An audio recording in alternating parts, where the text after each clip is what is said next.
Coucou à tous, moi c'est Ayaka, j'essaie d'expliquer avec mes mots et d'après mes recherches le système de retraite français. Cette vidéo est la suite d'autres vidéos que je t'invite à regarder si jamais le sujet t'intéresse. J'ai mis le lien en description. Dans cette vidéo, nous allons nous intéresser aux fameux régimes spéciaux en France. Quels sont-ils? Comment fonctionnent-ils? C'est ce que nous allons essayer de savoir. J'ai trouvé plusieurs nombres à ce sujet.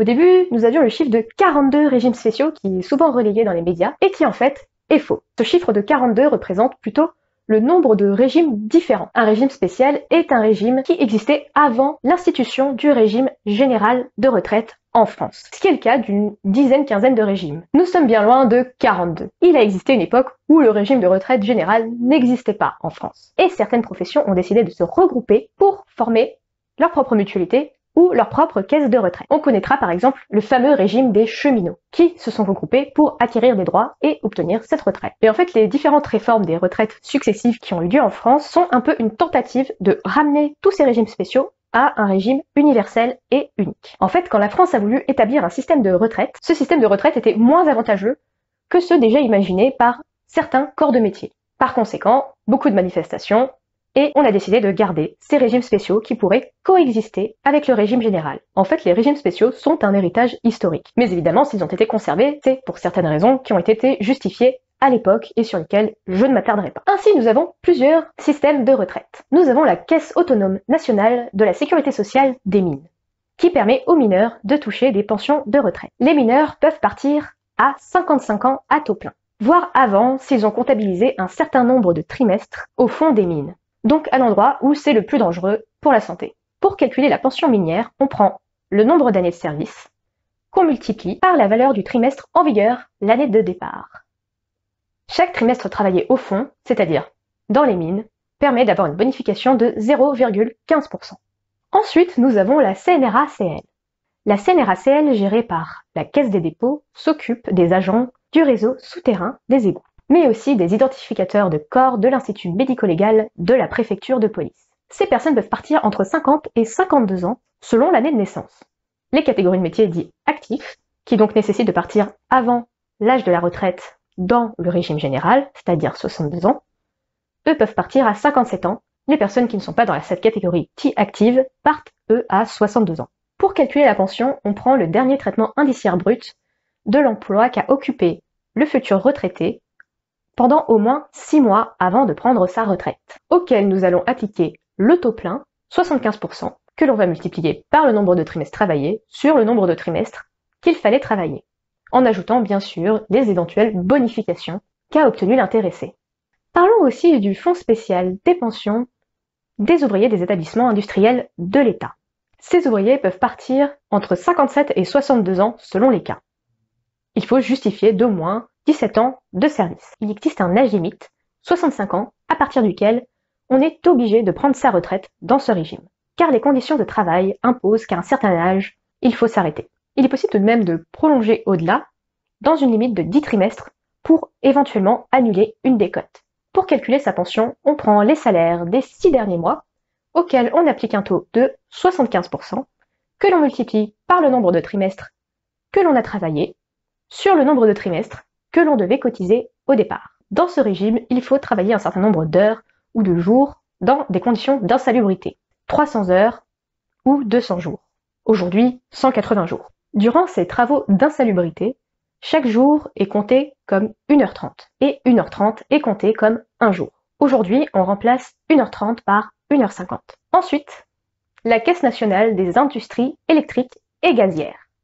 Et la formule de calcul prend en compte les 6 derniers mois avant la retraite de l'intéressé, à condition bien sûr qu'il soit resté 6 mois à ce même poste, que l'on multiplie par le taux plein. Le taux plein est encore une fois de 75%, que l'on multiplie par le nombre de trimestres obtenus, sur le nombre de trimestres qu'il fallait obtenir, le tout multiplié par un 13e mois.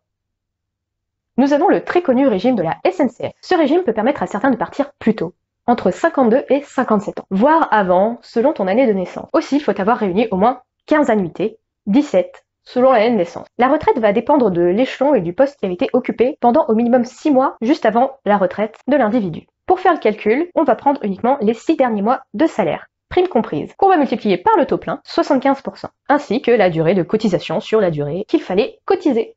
Le régime de retraite de la RATP. Selon le métier, il est possible de partir au plus tôt à 52 ans. Pour calculer la retraite, on prend en compte les 6 derniers mois de salaire. Nous avons le régime spécial du port autonome de Strasbourg. C'est le plus petit régime de retraite en France. Il y a très peu de cotisants. D'ailleurs, ce régime tend à disparaître. En effet, depuis 2015, tous les nouveaux contrats n'impliquent plus cette fameuse retraite spéciale. D'ailleurs, il existait aussi une retraite spéciale pour le port autonome de Bordeaux qui a déjà été supprimée. C'est un régime qui s'autogère. Le taux plein est de 75% et le salaire qui est pris en compte pour le calcul, c'est celui des 6 derniers mois. Aussi dans ce régime, une grosse part des cotisations est payée par l'employeur. Nous avons ensuite l'ENIM qui est la sécurité sociale des marins. L'ENIM verse différents types de pensions. Il y a la pension d'ancienneté, lorsque l'on a effectué plus de 25 années de service, que l'on peut toucher à partir de 50 ou 55 ans, selon les cas. La pension proportionnelle à partir de 55 ans, lorsque l'on a entre 15 et 25 ans de service. Aussi la pension spéciale que l'on peut toucher si l'on a effectué au moins 3 mois de service, mais moins de 15 ans, à partir de 55 ans. Enfin, la pension de retraite anticipée à condition d'avoir cumulé 15 annuités. On va se servir du salaire forfaitaire qui est le salaire annuel moyen, en théorie, des marins selon leur poste, leur activité, les bateaux, etc. Pour calculer la pension, on prend le nombre d'annuités que l'on multiplie par le salaire forfaitaire auquel on aura rajouté d'éventuelles bonifications et auquel on applique un taux de 2% ou 1% selon les cas. Nous avons la CAVIMAC qui est le régime social des cultes. Le calcul n'est pas évident car il dépend des années durant lesquelles vous avez cotisé. Par exemple, avant 1998, vous aviez le droit à un taux plein de 100%. Après, c'est un taux plein de 50%. Avant 1998, on appliquait ce taux plein à un salaire fictif qui était le minimum contributif. Après 1998, on applique le taux plein de 50% à un salaire fictif qui correspond au SMIC. La caisse de retraite des personnels de la Comédie Française. Au bout de 10 années de service dans l'institution, on peut obtenir une pension à vie. Pour les comédiens, ce sera 25% de leurs revenus en période d'activité qui constitueront sa retraite. Pour les artistes d'appointement, ce sera 75% de leurs 3 meilleures années. Et pour le reste du personnel, on prendra les 6 derniers mois de salaire. Aussi, il y a la caisse de l'Opéra de Paris. Les personnes travaillant à l'Opéra de Paris peuvent partir entre 40 et 62 ans. Cela dépend de leurs différents corps de métier. 40 ans par exemple, c'est pour les danseurs de ballet. Et pour tous les personnels du chant, l'orchestre, les danseurs, etc., on prendra leurs 3 meilleures années en appliquant un taux de 75%. Pour le reste du personnel, ce sera sur les 6 derniers mois. Nous avons la CRPEN, la Caisse de retraite et prévoyance des clercs et employés de notaire. On part au même âge que tout le monde, néanmoins, avec un taux plein à 75%. Pour calculer la pension de retraite, on va prendre les 10 meilleures années de salaire, que l'on multiplie par le taux plein, le nombre de trimestres travaillés, sur le nombre de trimestres qu'il fallait travailler. On peut bénéficier d'une surcote. Après l'âge du taux plein atteint, tout trimestre travaillé supplémentaire permet d'avoir une majoration de 1,25%, dans la limite de 25%. Il y a aussi le régime spécial de la Banque de France. Alors ce régime tend à être de moins en moins spécial au fur et à mesure des années, car les différentes réformes qui ont été faites tentent de le ramener au système des fonctionnaires. Le taux plein est 75% et pour le calcul, on prend le traitement indiciaire brut des 6 derniers mois de salaire.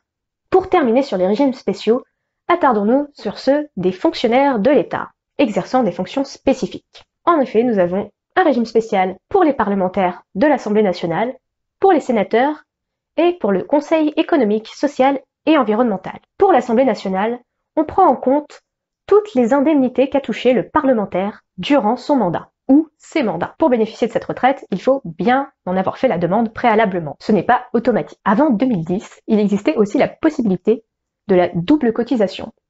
En gros, le député cotisait plus que nécessaire et de cette manière pouvait demander une retraite plus tôt. L'Assemblée nationale gère elle-même la retraite des députés. Le Sénat gère lui-même la retraite des sénateurs. Une complémentaire par points a été instaurée pour les sénateurs. Aussi, par rapport à toutes les recherches que j'ai faites sur les différents régimes, on peut noter que la pension de réversion est assez intéressante au Sénat. La réversion, c'est le droit que peut avoir ton ou ta partenaire de vie, lorsque tu décèdes, d'avoir une partie de ta retraite.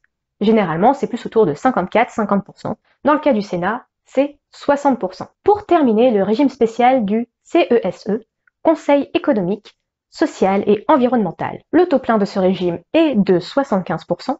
On cotise pendant 35 annuités et demie. et la double cotisation existe également. Donc voilà, c'est la fin de ce gros morceau sur l'explication du système de retraite français. Si tu as aimé cette vidéo et que tu aimerais que j'en fasse d'autres, n'hésite pas à me le dire en commentaire, voire même éventuellement me proposer des sujets. Abonne-toi!